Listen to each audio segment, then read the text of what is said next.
Hello, hello, hello. Welcome to Trep Across America. I am your host, JB Brown, and today we have an awesome conversation that I've been looking forward to ever since we set it up because it's so relevant to not only an entrepreneur's journey, which we talk about a lot, but also it's relevant to some practical tips that I and you could take right now to set your business up during this peculiar time for future success. So I am joined today by Douglas Levin. Douglas, how are you, man? Thank you for joining us. I appreciate it. Good. Thank you so much for having me on today.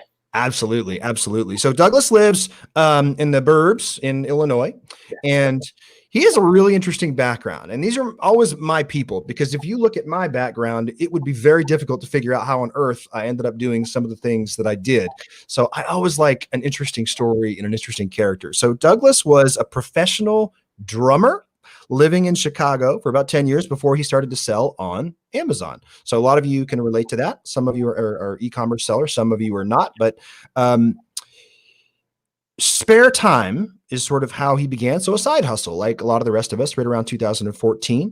And like so many, he's tried a few different models with Amazon. So anything from arbitrage to wholesale to private label. And eventually he made enough money and had enough success with his Amazon business that his wife started to work full-time for the company. So at some point, looks like he decided to get into private label.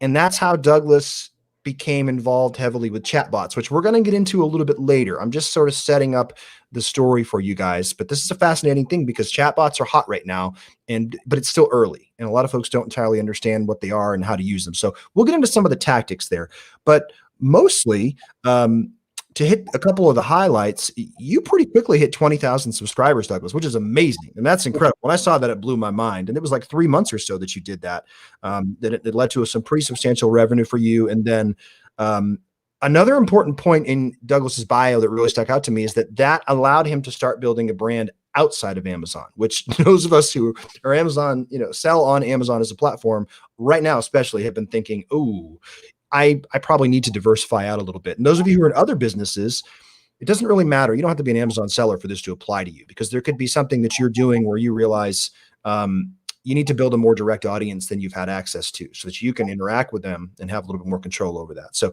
still live in Illinois with your wife and 2 stepsons. Yep. So Douglas, welcome to the show. And if you would mind, I mean, I think I missed there, but tell us a little bit about how do you go from being a professional drummer to an e-commerce entrepreneur? That's a good one. With many mistakes and many sleepless nights, I'm guessing. Yeah. Although did drummers sleep anyway? Yeah, usually until like 3 or 4 in the afternoon. But I started like I said, I was a basically broke musician. I was making like 18 grand a year. When I started, and I think I started in the miles and points world.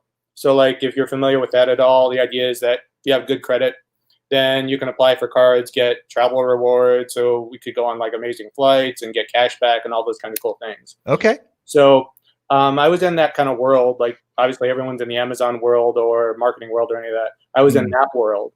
And then I came across like a blog post or something where they're like, hey, I've started selling stuff online and I'm getting all these free points and you guys can get all this stuff free, right? So I started looking into it more, and then it was arbitrage. I think it was either both retail and online. And so I was like, all right, I'm gonna give it a shot. And then from there I made a lot of mistakes, probably lost a lot of money, but eventually started to get the hang of it. Went to Walmart a lot. Hated going to Walmart a lot. Decided I was never going to go to Walmart again as soon as I could.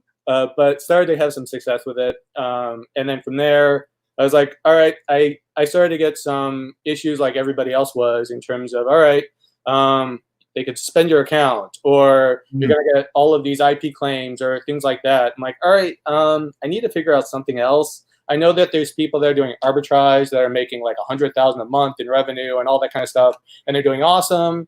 And I was getting, like at that point, I don't know, 40, 50, 60,000, whatever it was a month. But I'm like, I don't want to be in this position where I can wake up tomorrow and I got nothing. Absolutely. So So then from there, I was like, all right, I'll try wholesale. That seems a safer model, and kind of went through that aspects. Dealt with a lot of cool stuff and a lot of bad stuff as well. Yeah. Like, I mean, you always think it's better on the other side. There's a lot of mistakes I've made on that too. I'll fully admit. I can go into it if you want, but there was like a $20,000 shipment. That was a lot of stress, I'll say. This was wholesale. Yeah, on the wholesale side. It ended up going all right at the end, but like it was a whole thing of I can go into it, I guess, but like Yeah, sure. yeah, the idea was it was our first exclusive account, and like everyone's always like, oh, this is so cool. Once you get an exclusive account in wholesale, it's amazing. Like there's unicorns and rainbows and you're all set, right? That's how it's Butlers, yeah, right. drink service. Yeah. Yeah. So I was like, all right, cool. I've got it. And then first shipment was like energy drinks, and it was winter, and I used Amazon shipping, and it ends up getting to them, and it cracks, and they left it out for like 2 days, never checked it in. So I've got like this big few pallets of energy drinks that are like $20,000 worth of energy drinks that are just sitting outside, cracked, frozen, probably. Yeah, and like I've got like Amazon looking at me like, you're screwed. I've got the brand looking at me like, well, what are you gonna do about it? I'm like, I don't know. So I eventually figured it out. I got something squared away, but it took like 2 or 3 shipments and like 2 or 3 months to try and get it squared away. So how did you? This is actually a great case study because, guys, it doesn't matter to me tangentially what business that you're in, and I have clients that I coach that are in every kind of industry you can imagine, and ultimately, the folks who make it.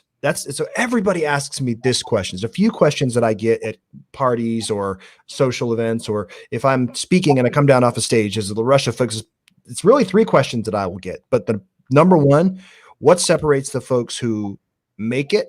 And even though the success path looks like this, it never looks like this ever. People think it does, but it doesn't. It's more like a jagged sawtooth of failure, success, bigger failure, bigger success. The difference between folks who make it and don't are the folks who make it tend to view themselves as problem solvers, and they just keep working that problem like a dog on a bone, and that's it. That's literally the extent of most people I know's success, is that they don't quit and they keep working it. So so you got a problem with logistics, essentially, more so than you have a problem. There's different kinds of problems. There can be problems with brand. There can be problems with downward pressure on price. There can be problems with platform. There can be problems with marketing, a lot of different things. You had a logistics problem. So how did you go about solving that problem? At first, being very frustrated and probably curling up in the bed for a little bit. Feeling sorry for yourself. Yeah. Yeah. Been there. But then after that, I think it was more like I had started to build up a little bit of a network of people that I started to trust that knew more than I did. Like I kind of take the Henry Ford approach of like, yeah, I don't know everything. I admit I don't know a lot. Like I'm no guru. Like I'm not that type of person, but I know enough about like certain type of people that can solve that problem for me, or I know where to find the answer. So I don't need to know everything. Like I can ask like Bill or Tom or whoever, those kinds of people that like I know are really good at this, and start to figure out a solution. Or just going like now with Facebook groups. I mean, most business owners are spending their lives in Facebook groups or masterminds or whatever it is to try and find out answers, and that's all I end up doing. And eventually from there I came up with a solution. I mean, it wasn't the best solution, but it got it there. It did its job. It got us ready to sell. So I mean, ultimately that's what you want to do, right? You get the problem solved and you move on to the next thing. So. Was Amazon, I'm just curious because everyone's experience is different. Was Amazon ultimately helpful in allowing you to solve your problem, or were they more of it just was what it was and you had to figure it out using non-Amazon resources? I wouldn't really say they're very helpful. Sure. I don't know. I mean, it gives you an amazing place to start in terms of the traffic and the resource of getting buyers, right? Yeah. But in terms of like that aspect of it, I think that's on you as a business owner, as someone who wants to sell and make money, to figure it out. You got to be like the go-getter. Like And I think Amazon themselves are pretty much saying they want those type of people. They don't want people who are just going to rely on them for the answer all the time. You got to figure it out. I mean, that's how you're going to make it. Right? That's it. It's what I said earlier, be a problem solver, but I do want to touch upon something that you found out. And I suspect it took you some time to figure this out. It did me.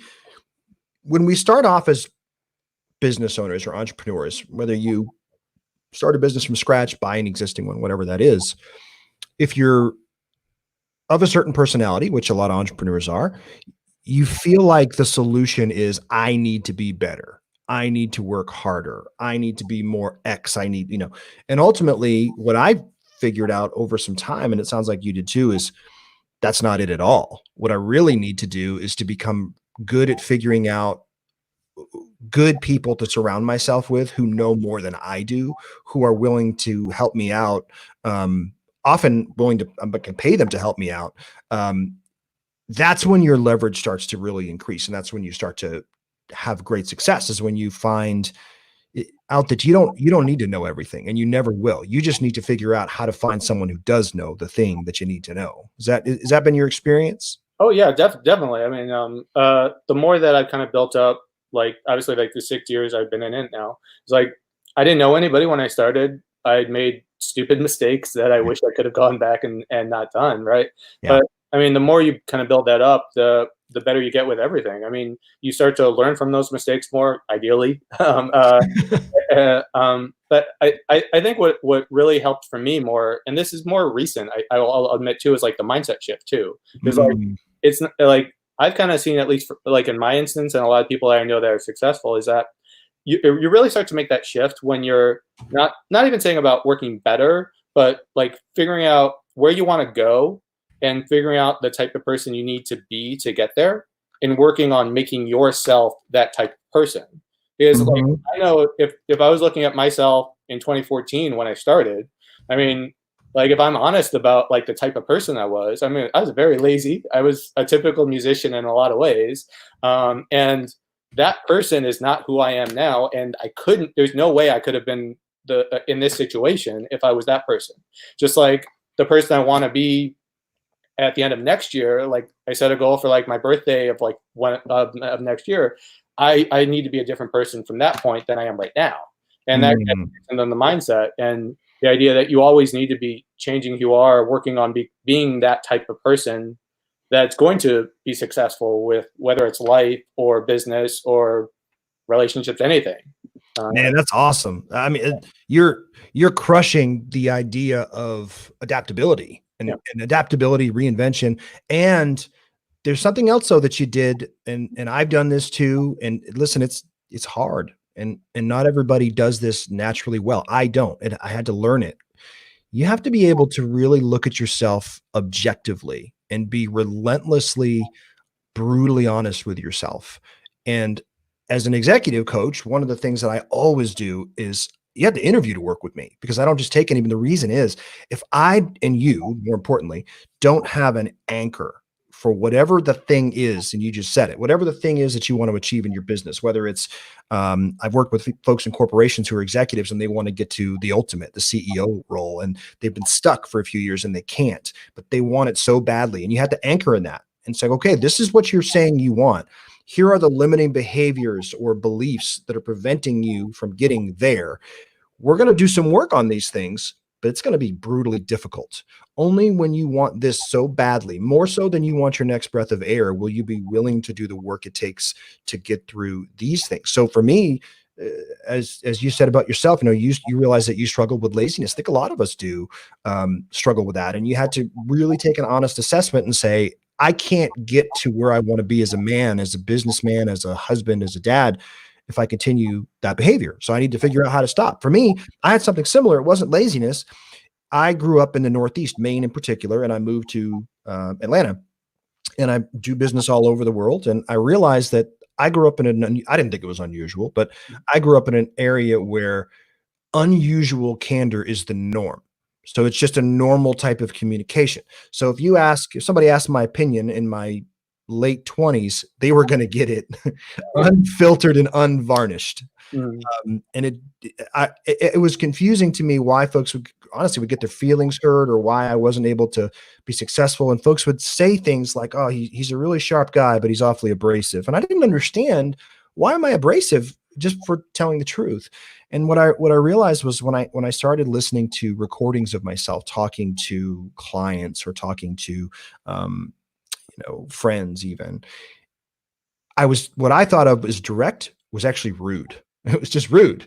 And so I had to really say to myself, like, am I wanting to hurt people's feelings? Like, what's the end goal here? If the end goal is to be truthful and to have impact on people, and the feedback that I'm getting is that I'm doing that in a way that needs, as an old friend told me, needs a little bit more sugar, then I better figure it out, because I'm not going to be able to be impactful. And then you get into business for yourself, and there's a lot of negotiation that happens, right? You have to constantly negotiate, whether it's with a vendor, a supplier, a manufacturer, or customers. If you're a direct abrasive person, either you need to farm out the direct contact with people, or you need to figure it out. So that was an enormous weakness of mine.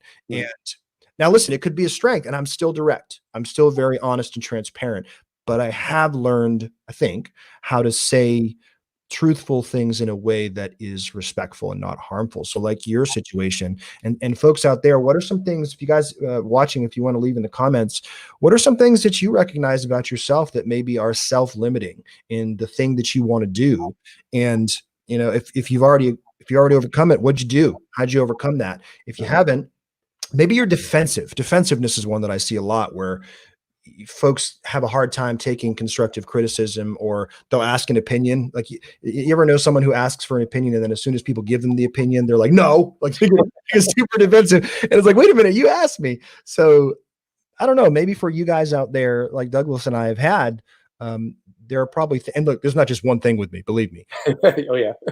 Our president would say, right? Believe me. There are a lot of things with me that I've had to change, and I keep having to change. This coronavirus situation, I'm a creature of habit, I realized. And when those habits are turned upside down, Douglas, I don't know about you, but it's been kind of uncomfortable. I'm like, what does this look like? But not just as a businessman, it's actually been easier to solve for those issues for me. It's been harder for me to solve as a businessman who's also a husband and a father.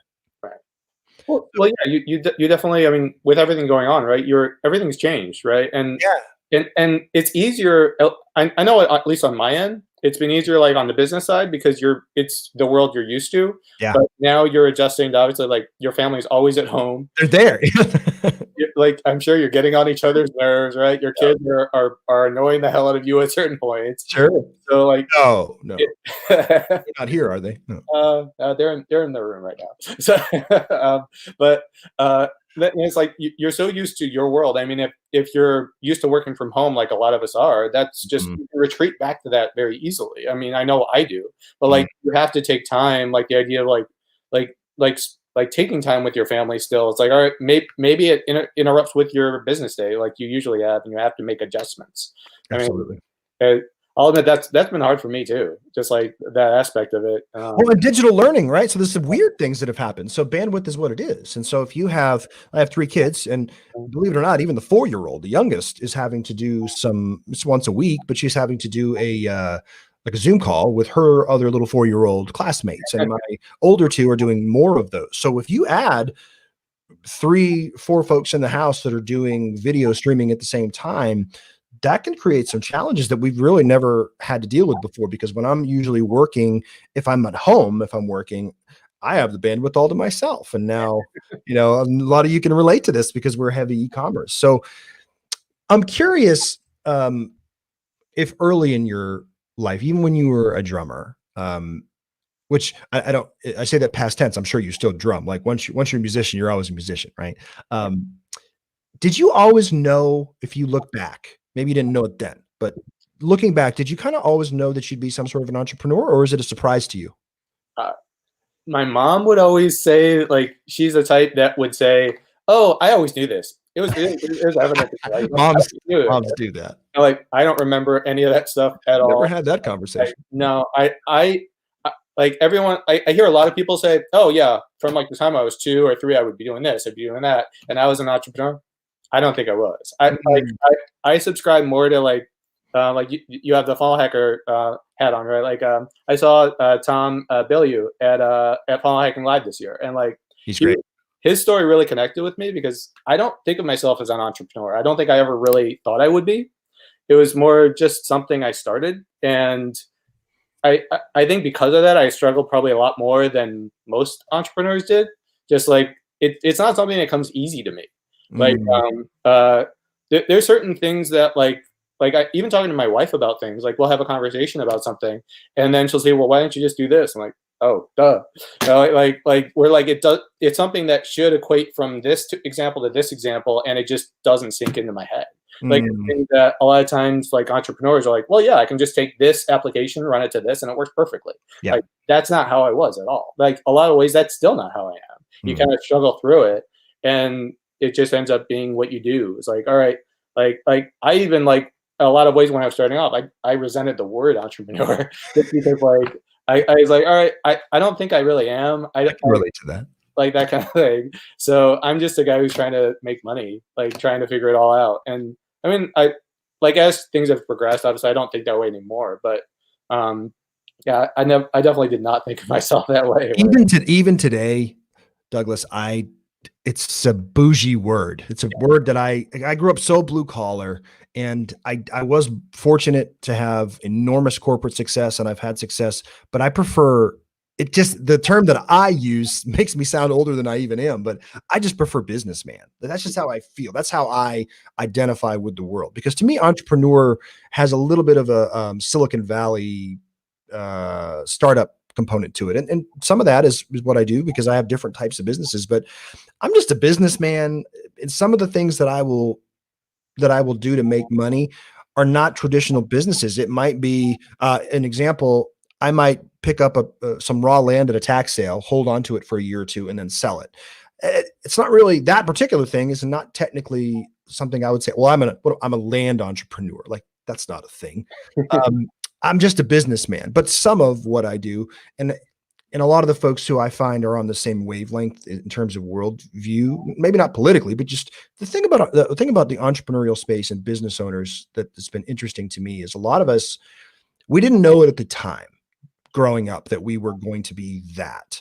But when you look back, there's a few things you can pick out that you can look back in time and say, oh, okay, I can see. And sometimes it's not like, well, the cliche, I had a paper route and I made all this money, or I sold tchotchkes when I was 6 years old and bought sneakers. Sometimes it's something different. Sometimes it's you just knew you were not the type of person who was going to take status quo or go with the flow or follow mainstream thinking. Sometimes it's that's a common thing I see from folks who are in business for themselves too. Sometimes it's just they tried the corporate thing, and for whatever reason, they just never felt like they've belonged. It wasn't a fit for who they were.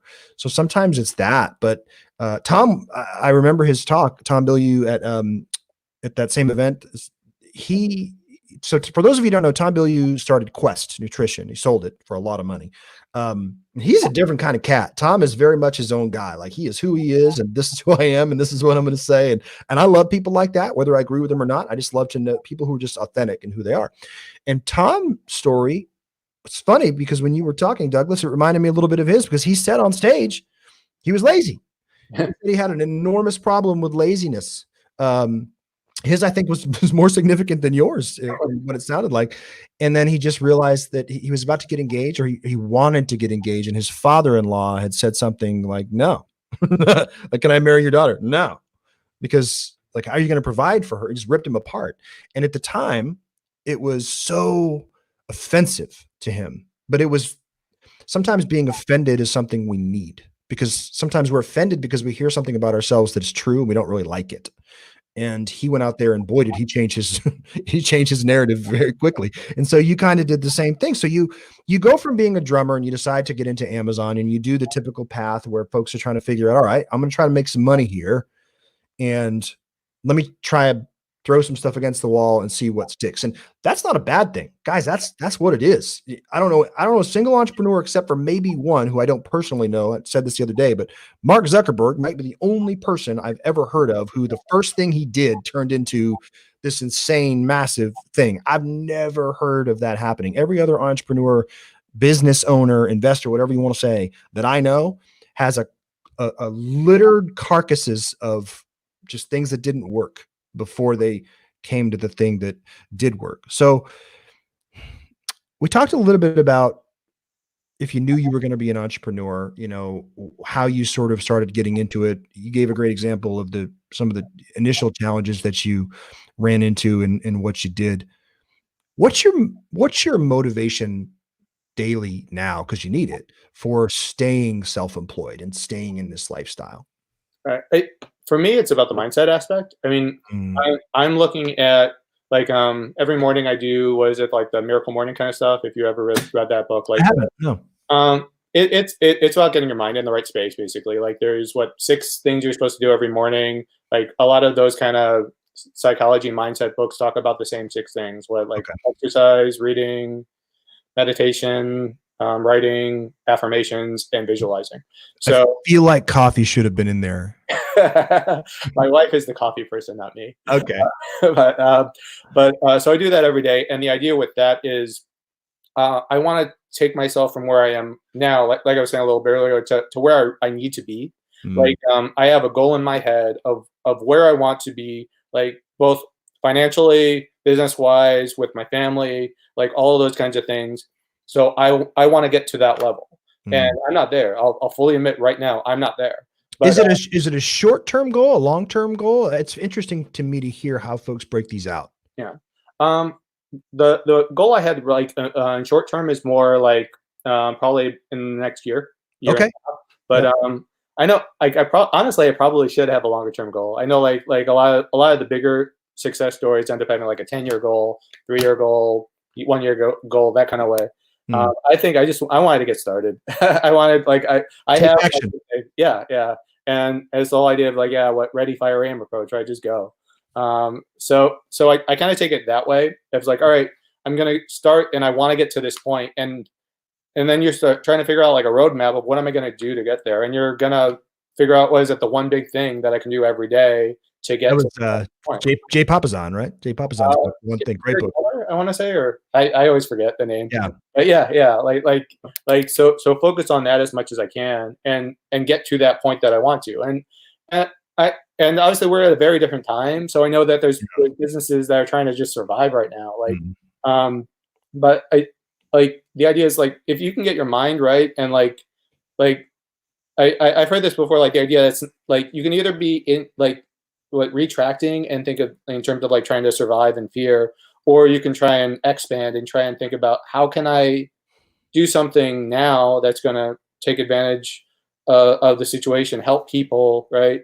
Like you see a lot of brands that are pivoting, and they're trying to help people with other things that they need, or they're offering some type of service that's going to help, and bringing in a lot of obviously money at this point. Mm. Just trying to think about it from that perspective, because Uh-oh.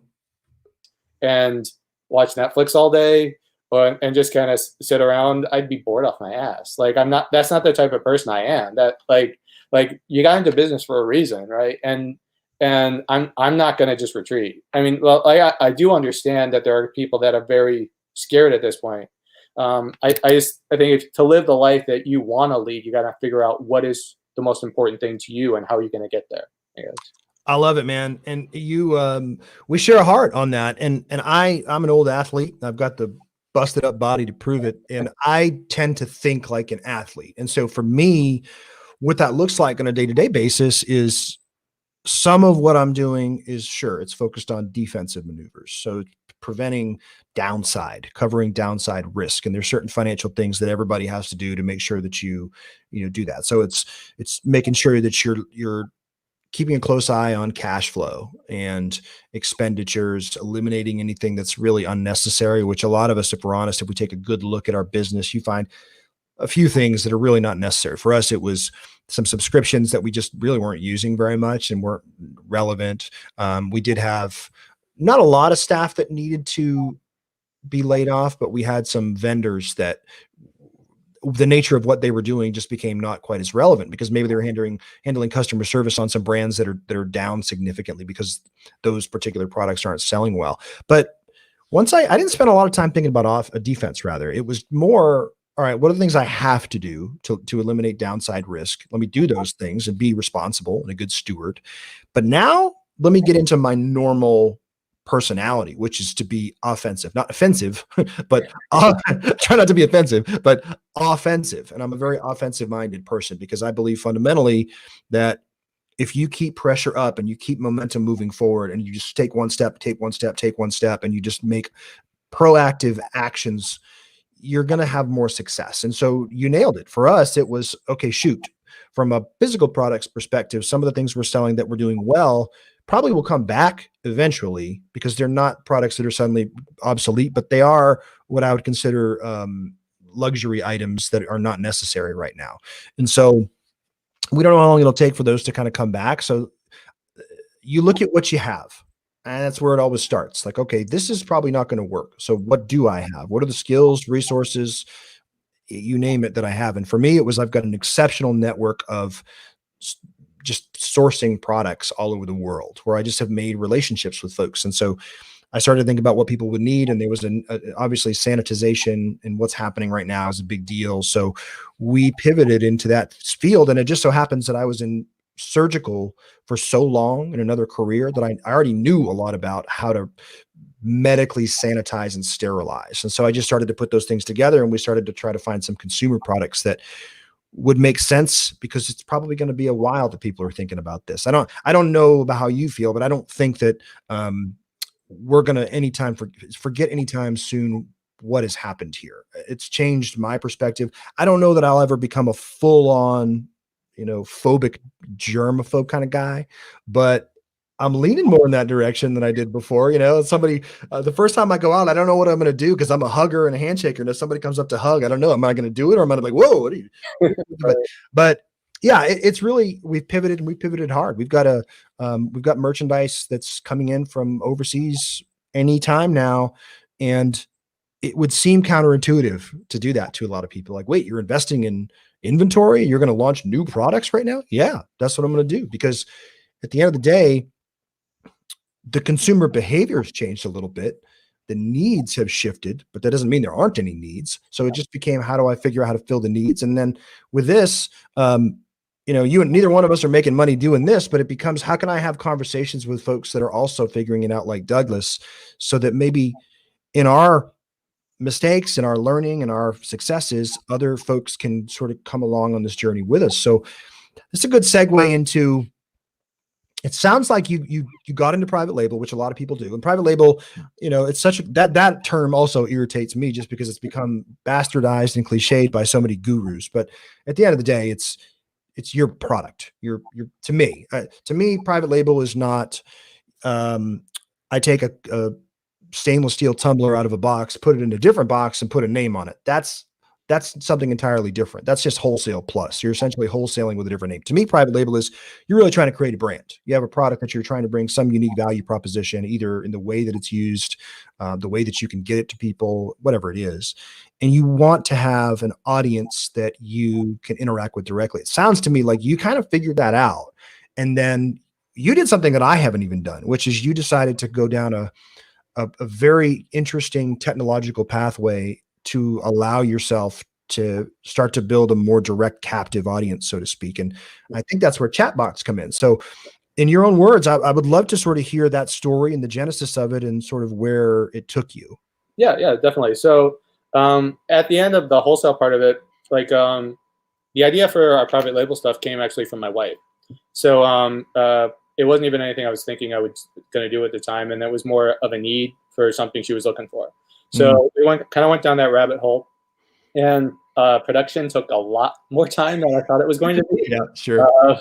So that kind of left me a little bit more time to kind of figure out like what am I going to do. How long did you think it was going to take? I assume 2-3 months to figure it out, and then 2-3 months to get it produced right after you go through the process. So 4 to 6 is what you thought. Yeah, it probably took us at least 10 months to a year to figure, because there was all of these issues of like it was a digestible product, and there was like one of the ingredients that we kept going back and forth on over and over. So, like it would change, like they would they would change it, and then, well, now this is crap. We got to do this and do that. So it took like extra. So the formulation was the biggest challenge for you. Big time, yeah. So that kind of led me with time, and at the time, I was trying to figure out more ways to get away from Amazon anyway, because like I had like everybody else, you have issues, right? And I was just getting to the point I was getting really irritated with Amazon being my only source of revenue. Yeah. So I started to look into marketing and off Amazon strategies, and I got interested in chatbots, like everybody else. You've heard about it, right? So I ended up finding groups and other places that talked about it, learned a lot more about it, and then one of the strategies I had heard about was basically launching like a pre-launch and trying to get your ideal customer basically ahead. So I kind of went into that mode. I'm like, I don't know how long it's going to take me to get this product going, but I can at least start to build up a customer base. So I used chatbots for that, and that's where we ended up. I think before we even launched, we had around 20,000. Whoa! Yeah, it was really good. Incredible. Yeah, and it was mostly chatbots that did it. So probably it would strike me, and I'm making an assumption here, but I think it's a safe assumption. It would strike me that it would be a whole lot easier to cold launch a product. Well, that's not a cold launch, but to launch a product from scratch that's never been sold before with a 20,000 person chatbot list than without it. Is that fair? Very much. Yeah. Well, honestly, it's got to be your right audience, right? If you're gonna great point. Buyers that are into sports and want to get iPads or something, and you're selling what you're selling, I don't know, dresses. Yeah. Is that really going to align? I mean, are people going to care? So yeah, it's got to be the right audience, obviously. So how did you go about? Walk me through the steps. Like you came up with this idea, like, okay, chatbots, this is a good idea, and then how did you get started? A lot of Facebook groups, like finding people that were successful. There was kind of masterminds about people that were more successful than me that had been doing it for a while, asking them a bunch of questions because I didn't know anything. Like I took courses from other people. I'll fully admit I spent a lot of money on courses, like a lot of money on courses. Some very good, some were not very good. Not so hot. But like definitely like those helped a lot in terms of learning about it. I mean, like all that stuff together. And then me trying and failing and then getting better at it to the point that I was like, oh, I'm looking at my like ManyChat dashboard now. I'm like, hey, we're getting 300, 400 a day of subscribers while we're doing stuff. And like, this is cool. So that's amazing. That type of automation, and so I have down here, what is a chatbot? And some of you know, but there are folks that'll watch this. A lot more folks will watch this on the replay than we'll catch it live. And a chatbot is essentially, there's a number of different softwares that you can use. So Douglas mentioned ManyChat. That's one that's out there. It's probably one of the dominant ones. There are others. You can even build custom ones yourself. But ultimately what it is, it's an artificial intelligence type of sort of predictive conversation technology that will Facebook Messenger primarily, although I have seen some SMS ones as well with text messaging. I think ManyChat does both of those, right? Am I right now? So you also see it, you don't know it. Most of you have interacted with the chatbot. In fact, I'm going to say this, everyone has interacted with the chatbot. You just may or may not know it. So a lot of customer service now, when you click on chat, very basic customer service, that's fairly simple product, that's predictable and has a generally a predictable series of problems that are going to come up and responses to those problems. It's actually fairly straightforward to create a bot that will handle interaction as if it's a person. And so you can create a chatbot to use for customer service purposes, or you can create one to build rapport and interest with your customer. So it's really just something that you create and program, and it will interact with your customers. So that sounds, for those who have never done it, sounds like a good idea. But there's some work that goes into the beginning of it, right? So talk a little bit about what it looks like. So let's say if today, knowing what you know, you were going to launch a completely new product in a new vertical that you had never sold anything in before with a brand new list, what would you do, Douglas? Well, first, before I even start with chatbots, I do the foundational stuff. I mean, because ultimately it's like anything else you're running advertising to. If you suck at the baseline of the foundation of everything you're doing, then who cares? Your costs are going to be through the roof, and if you get sales, they're not going to be happy. Like it's just not going to make sense. So I'd start there. I mean, obviously you want to know if your product is even worth it. The more I get into this, the more I'd actually try a market first approach of like trying to like figure out exactly who your ideal customer is, like those values, like your what your brand values are going to be, what your competitor research is going to be, all that stuff, and then start talking to them. And that's where obviously like a chatbot could be really helpful to have those conversations. I mean, Facebook groups are also great as well, but then you'll start to see what problems are coming out. And all like I think of as products are is just it's something that solves a customer's problem. Yeah. That's all you're ever trying to do. At least that's the way I think of it. So if I was to do it, start with that. Basically, if you actually start to have a conversation with them, which is the way I think of chatbots anyway, then you'll start to get data. Like when you're looking at business, you want to look at the data. You don't just think about things reactively. You look at, all right, is this making sense? And then you look at that data and go, hey, okay, well, this product is getting a lot of demand. This looks like a problem that a lot of people are having, and now I can start production. Like I would start it that way if I was to start over again. And how did you go about, this is the question I get the most, whether it's a chatbot or an audience or whatever it is that everybody wants to know. And I understand that I'm asking you this fully aware that there's not a clear-cut answer, but in your experience, it's a chicken or egg question, right? So in order to have the information that you would get from a chatbot, you have to have an audience to blow those things out too. How do you build the audience in the first place without the chatbot? So that's really the question I get the most is how do you go about building the list in the first place? Is it Facebook ads, Google ads, some combination of both? How do you do that? I would honestly start with just research on both. I would do research everywhere I can, honestly. Like, whenever I'm doing anything on like the research angle, like, I got this from one of my mentors was Brian Bowman, and he talks about this all the time.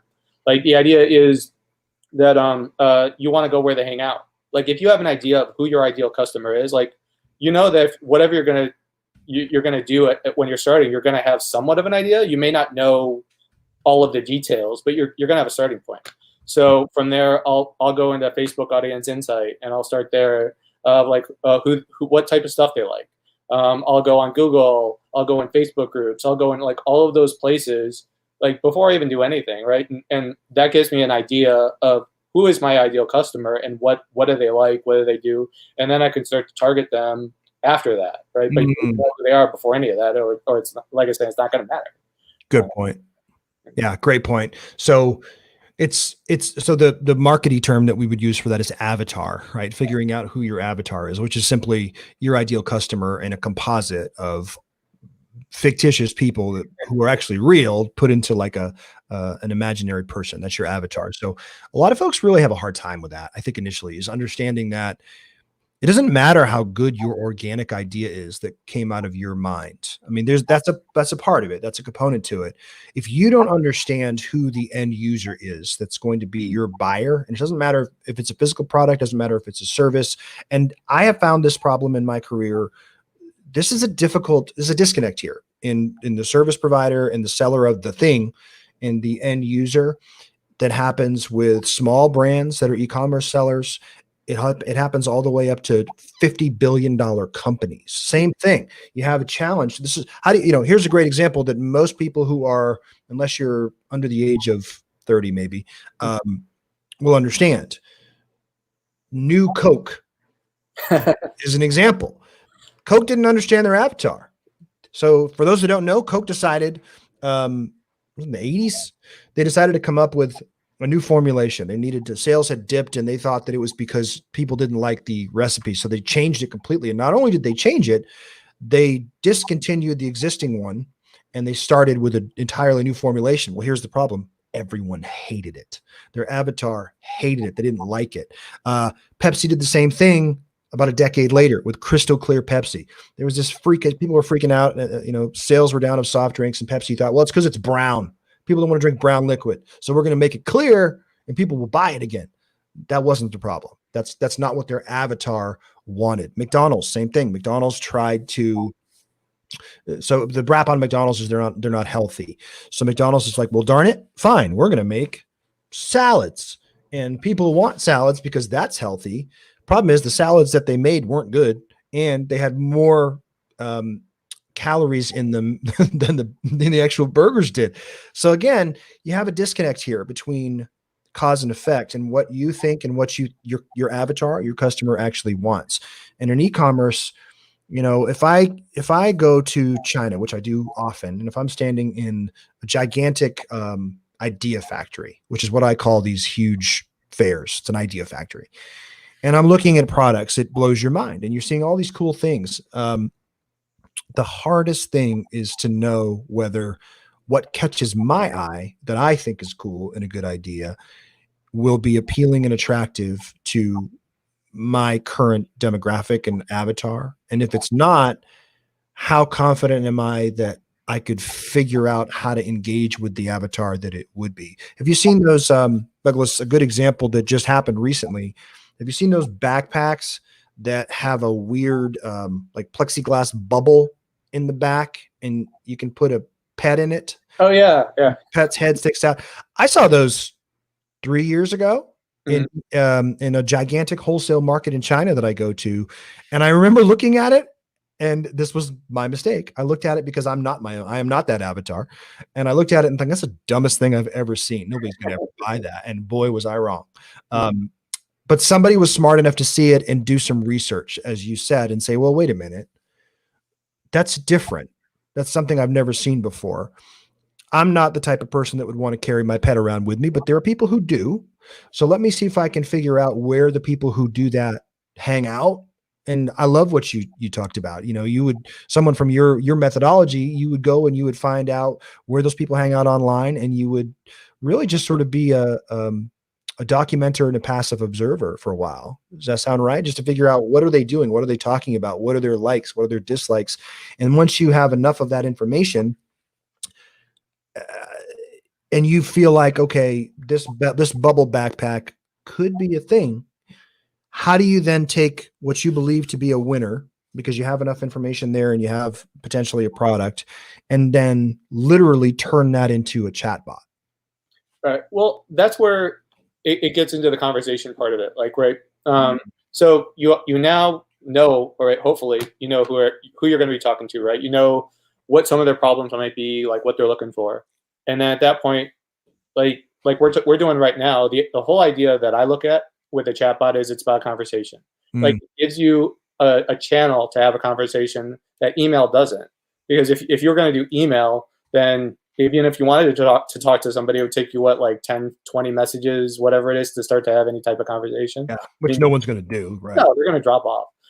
So you can start to, at that point, have that conversation with them. If you're looking at, say, a survey aspect of it because you want to know more about your customer, like the way I looked at it was like, all right, I now have done the research and I think I know, from doing the research, but I want to know from everyone that's coming in what their actual real thoughts are, like the real data.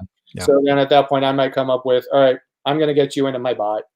Because I'm going to give you some free thing, like a lead magnet, whatever it is that you're giving them that's worth value to your ideal customer. So there has to be, that's an important point, because a lot of people miss this part.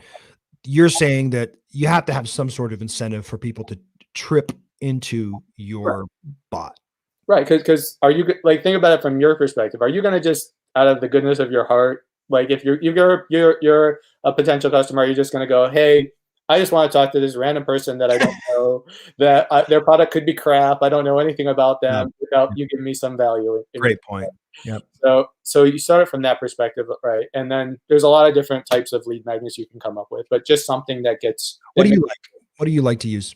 A lot of different things. It depends. Like, I was just hearing about this actually yesterday from somebody. Like, one of my mentors was talking about it. Like, there's so many different types. It's about, do you want more quantity and less quality, or do you want higher quality and less quantity? So, I mean, giveaways are good if you want more quantity aspect where you still have to qualify them. Lead magnets are good for higher quality. You could do quizzes. You could do partner ones as well. I mean, there's much more that I'm probably forgetting, but I mean, those are a few of them. Warranties, right? I mean, there's a whole bunch of different stuff you can do. PDFs, information products I've seen. Yeah. Great points. So ultimately, you have to have an incentive. You have to incentivize the avatar, your potential customer, you had to incentivize them somehow to essentially opt themselves into a conversation with you, is Yeah. what we're talking about. Yeah, Yeah. great. So then once you have them in there, is there a warming up process, and marketing, it would be, hook, story, offer kind of Right. thing? I think it depends on what your objective is. Like the Mhm. thing I usually say is to know exactly, like before you start with anything with chatbots, is know what you are looking to accomplish. Yeah, great point. Because if I'm just looking to drive sales, I might have a completely different thought process of what I want the customer to go through than if I want to acquire data. So like if I was doing like just like okay, I want to know more about you so I can revise and then come at it from like when we're ready to launch, like I was trying to do, then I might have more of a survey aspect of it. It's like, oh hey, what are some of the biggest problems you're having, right? Mm, Like what kind of products have you tried before? Like where have they failed? Like things along those lines, where you start to learn more about them and what issues they're having. But yeah. if you're just trying to go for a sale because it's a sale, like hey, I want to rank on Amazon, then you might just say, hey, here's 90% off coupon, go buy it. Yeah. Like it just depends what your objective is and like how much you want to try and build that like raving fan versus getting rank or anything like that. So Mm. it depends, obviously, but you want to have that thought in your head like before you even start going into ManyChat or Chatfield or any of those other ones and coming up with what your campaign's going to be. Now, do you build, because the idea, I think, of somebody, a lot of folks will watch this and say, this sounds like a pretty good idea. Like, and I want to be clear about something. Because Douglas and I have a mutual context of understanding of e-commerce, I don't want you to think that the only way that you could use a chatbot is if you're selling a physical product online. That's not the case at all. In fact, I think, I don't know if you agree with this, Douglas, that one of the most underutilized resources right now for normal brick and mortar businesses, whether it's retail, HVAC, I don't care what you're doing, service based businesses, professionals, that type of thing, is chatbots. And I don't think that it's become entirely mainstream in some of those spaces yet, Mhm. but it will, because it's that powerful. Because at the end of the day, every single one of us who is running a business of some type needs to build a community, needs to build an audience. And if you don't believe that, we need to have a deep conversation, because you have to have folks, because you can't just keep relying on Google. Because look, here's what happens. If you're a business and you're just relying on Google AdWords, that works fine and well until the algorithm changes. Same thing with Facebook, same thing with Amazon. All of these artificial intelligence platforms, which is really what they are, that are query based, that algorithm changes one day and your product doesn't even show up. Your service disappears and you don't know why. So if you don't have direct communication with your customers, at least as part of your business, that is enormous risk. Talk about some of the blocking and tackling defensive things that we have to do as business owners. If you have no way to interact directly with your customers, boy, that's dangerous. So don't dismiss this as a conversation that's only for people with e-commerce products. No, you're wrong. This is a conversation for anybody who has a business that needs customers, period, or that needs to keep customers, or that needs to learn about whether a new service would be appealing to their existing customers. Some of you are sitting on giant databases and you don't even know what to do with them. Some of you have gigantic databases with people's phone numbers, Facebook accounts, emails, and you don't even do anything with it except for send a couple of emails every year. That's money left on the table, and it's goodwill, more importantly, with your customers, and strengthening of relationship that's left on the table. So a lot of you though are thinking, JB, Douglas, I'm with you. This sounds like a good idea. I'm down. I don't even know how to go about writing a chatbot, because somebody has to write that information. Somebody has to write those questions. Somebody has to write the dialogue. Is that true? Do you always have to do that yourself, Douglas, or are there ways that you could automate some of that? No, I mean the big thing about it is either you or somebody on your team, right, is going to have to set up that initial stage, right? Mhm. But the great thing about chatbots is it's automated. The whole purpose of this is to automate it, Mm, so you can have that conversation like I would with you right now. You just have to take the time up front mhm. and figure out what that's going to be. Like you were talking about the if then that stuff before. I mean, all this ever is if they do this, then they're going to get that, and Yeah, you can start to steer the conversation. yeah. And And really, I mean, if you're going to set it up once, you take like what, depending on how complicated you want the flow to be, like 30 minutes, an hour, and then you're done. And then obviously you got to make sure it always runs, and like any other piece of software, it can have defects. But Mhm. it's not going to take that much time in the grand scheme of your business. And to be clear, what this looks like on, if you were to look at this visually, so some of us we understand things a little bit more visually. When I really began to understand what a chatbot is, I actually saw a visual representation of what looked like a tree with a bunch of different branches.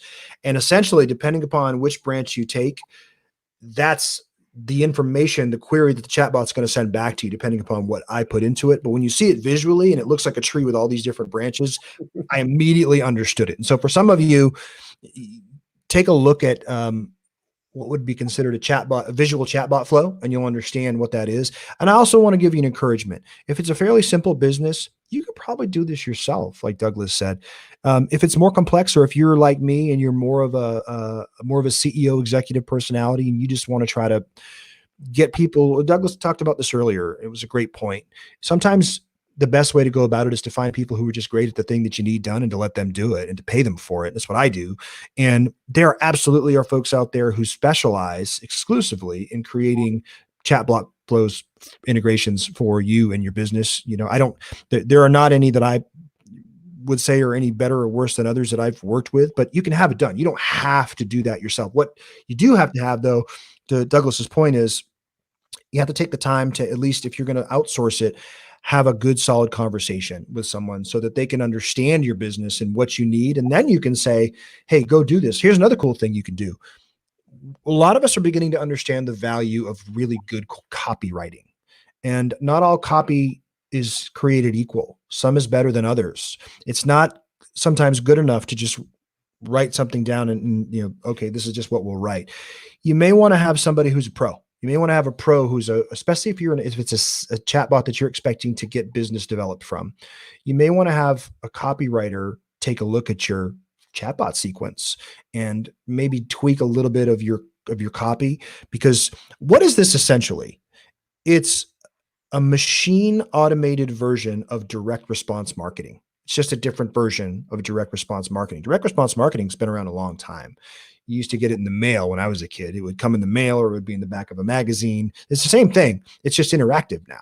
So you can outsource this. And there are a lot of folks that you could talk to about their experience. And I don't want to speak for you, Douglas, but I have a feeling that, you'd be happy to give folks some resources and to chat with them about your experience, and even to help folks out.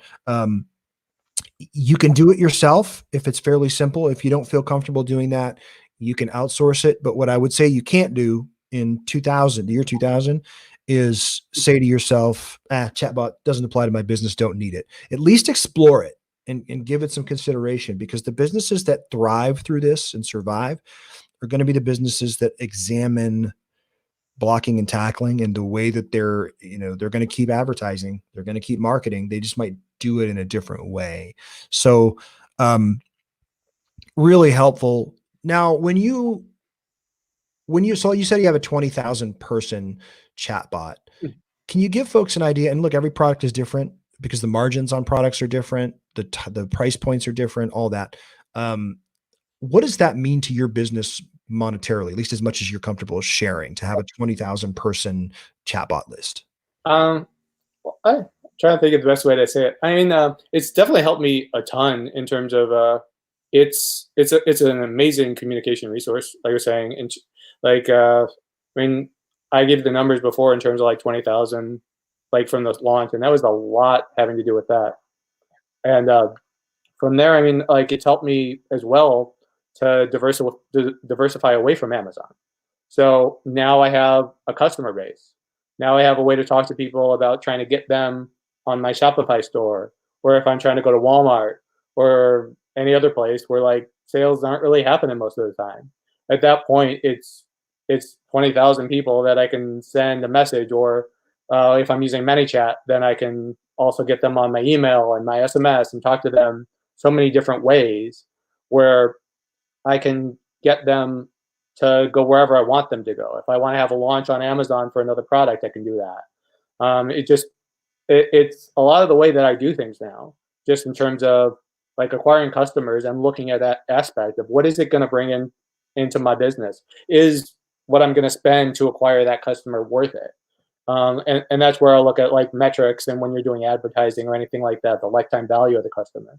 But yeah, I mean, like thousands and thousands of dollars each month are coming just from going through this process. I mean, it also really helps if I'm looking at the customer service aspect of it. I Mm. mean, like you were saying before on the customer service side, I mean, ultimately when I'm starting a brand or it's something that is one of our big propositions is we're going to treat the customer like nobody else is. Like we're gonna out Amazon in terms of how much we value them, and we're gonna go above and beyond. So we use chatbots for that as well. So I mean, that part I can't quantify in terms of what it's meant for us, but Yep. Yep. I mean, it really it's a lot of the core of our business is like those thoughts as we Yeah. go through it. So obviously there's some revenue upside for you, but you hit on something really, I think, very important for folks to understand too. Brand buy-in and brand goodwill are they're sometimes a little bit harder to quantify, but they're very important. It's hard to sometimes attach a value to those things, but for anyone who's ever bought and sold a business, you absolutely think about that when you're buying and selling a business. You want to know, is this a tchotchke that has no um, real buy-in and no following, or is this something that has some legs on it that I can buy it and I'm going to have some, you nailed it, some raving fan customers that kind of come along with it, and an ability to interact with those folks in a way that's different than maybe a similar business. Because look, if I'm looking at two businesses side by side, and let's say that I decide I want to get into, I want to buy a plumbing company. I don't know what would make me wake up one morning and decide to do that, but maybe I do. And I decide I want to buy a plumbing company. And I'm intentionally using a non-product example because it's easy, I think, to think of where a chatbot would work well for products. But if I want to open a plumbing company or buy one, and I'm looking at two, and they're about the same price, and one of them is very old school, and it just sort of has, a yellow page listing. Those, I don't know if those still exist, but I think people still pay for them. So I don't know. So if it's a yellow page listing and maybe a Google web page, and that's pretty much it. And the revenue is the same between them. And then this other one, it has a little bit more, few bells and whistles. So it's got a 10,000 person chatbot that's local. It's got a list of people that have interacted with this chatbot. It's got a robust email list. Maybe it's got some cell phone numbers. You can bet dollars to donuts that I'm going to buy the one that has the ability for me to interact with folks with that chatbot over the other one. Actually, the truth is what I might do is buy them both and combine the two. In that particular instance, it's the way my brain works. But yeah, I think that this is an underutilized tool. And I think the reason it's underutilized is folks look at it, and I'm guilty of this. Folks look at it initially and it gets a little bit overwhelming, and they think, oh, I need to be a coder or a software guru to make this work. Would you say that either one of those things describes you? Oh God, no. I mean, I'll admit, I get into the techie end sometimes, just Yeah. like it's fun, like kind of learning some of that stuff. But I'm definitely no coder, Mm. and yeah, I would say if I can do it, like I think I probably have talked to my wife about things, and she will be the first to say she is not techie at all. Yeah. And like she was talking about stuff, and she understands it. So I mean, if she can understand it, and I'm sure she could do it if she had to, then yeah, anybody can do it. That's awesome, man. Well, I want to bring us down the home stretch. And first and foremost, I want to thank you so much, Douglas, for just spending some time with us and being willing to share some of your story. Man, that's been awesome. I appreciate you. And I want to also, where can folks find you if they want to catch up with you and interact with you? What's the best way for them to do that? Yeah, yeah, definitely. So thank you very much again for having me on. And I would say that anyone that's listening that wants to learn more about chatbots or marketing can contact me on Facebook at Douglas Levin, and I'll give you a free cheat sheet, the top 5 tips for taking full control over your e-commerce income. I'm also working on a course that should be released soon, and you can follow my new channel, Morning Marketing Machine, on YouTube and Instagram at Morning Marketing Machine. And if I can help you guys in any other way, please feel free to reach out. All right, let me put that up here real quick. And then as I'm doing that, what I like to do, I'm starting to do this. I haven't done it before, but what I like to do is to ask folks a few more human interest questions at the end of this. Because again, we're all struggling through this together and figuring out what it looks like. So if you would be so kind and brave, give me both. Give me what's the thing that's keeping you up at night right now, and also give me what thing that you're the most optimistic about looking forward. I mean, in terms of keeping me up, I mean, the thought of losing any family, right? I mean, Mm, I'll say both my parents are still alive. Like, I mean, obviously, like God willing, right? But they're in their 70s, and they're still thinking about things in a different way than I would, in terms of like, oh, well, my dad just has to go out and get groceries, or he has to do whatever, and they're stuck at home now, so they're not doing it as much as they were, but they still just are like, I'm gonna run my life as I do, and it's fine. So I mean, obviously, the thought of losing somebody. I mean, mm, I worry about my wife. I mean, I don't think as much about it in terms of my stepsons, because at least the way I understand it, and I could be completely wrong. I mean, it's not something that will really affect them as much if yeah, something were to happen. But sure. I mean, for my wife and my parents are the things that I worry about more. Like that stuff keeps me up, obviously. Yeah.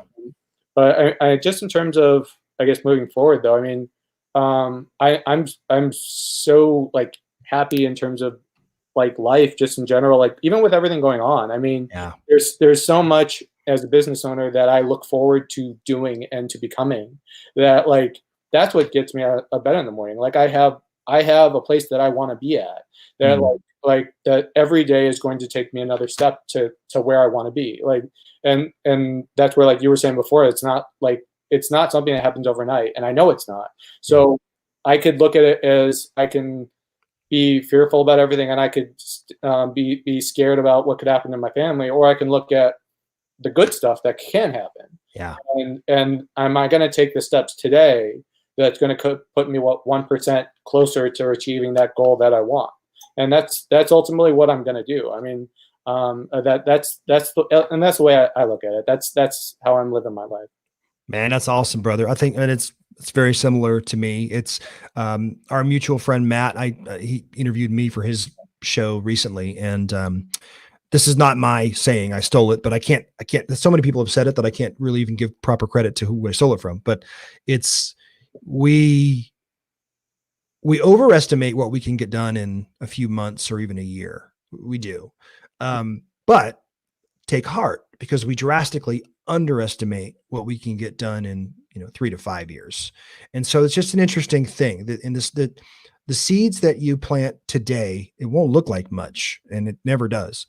But anyone who's ever gardened before knows how that works. It looks pretty humble at the beginning. It doesn't look like much, but if you just put that good, consistent work in each day, surround yourself with good people, do the right things, keep a positive attitude, keep moving forward, all of a sudden things start to sprout. And the next thing you know, this gigantic garden is just taking over everything. And every business that I've ever seen, and I can name them, Uber and a whole bunch of others, that they started off pretty humbly and it didn't look like much when it began. And it just sequence of consistent, relentless steps over and over and over again with an eye on the future. That's what gets us there. And this will pass. This pandemic situation will pass. The economy will probably be challenged for a while, but for a lot of folks, here's the truth: this will be one of the best things that ever happened to them. And I believe that. I believe that's going to be my case. My family's closer than we've ever been. We're learning some lessons that we needed to learn. As a businessman, I'm learning some skills that I don't think I would have had to learn. I don't think I would have had to take the time to learn some of the skills I'm learning right now, and I'll be better for it. And I know that's true of you as well. So again, I honor you for coming on. I want to thank you for spending the time. And tell me one more time, Douglas, because I only heard the Facebook part. Give me your YouTube, Instagram tag again. Yeah, so it's a morning marketing machine. That's a good one. I like that. Yeah, I think was it just premiered today, or it is premiering today? So At Morning Marketing Machine on YT, and that there. Show it to everybody so they can find it. And there we go. Well, what I would like to do, my friend, as this series continues and as things pop up, is have you come back on as you're able to and wanting and willing. we didn't hurt you too bad, and maybe just talk about different topics as they pop up, or if there's something that's just amazing that you learn that's really neat, we'll bring you back. And as comments pop up, we would love to have you back on. And if there's ever anything that that I or we, the community, can do for you, then let us know. But appreciate you and everybody out there that's watching. Hope you guys are well and that you're staying level-headed and taking the steps that you need to prosper and thrive. So thanks, everybody. We'll end this broadcast now.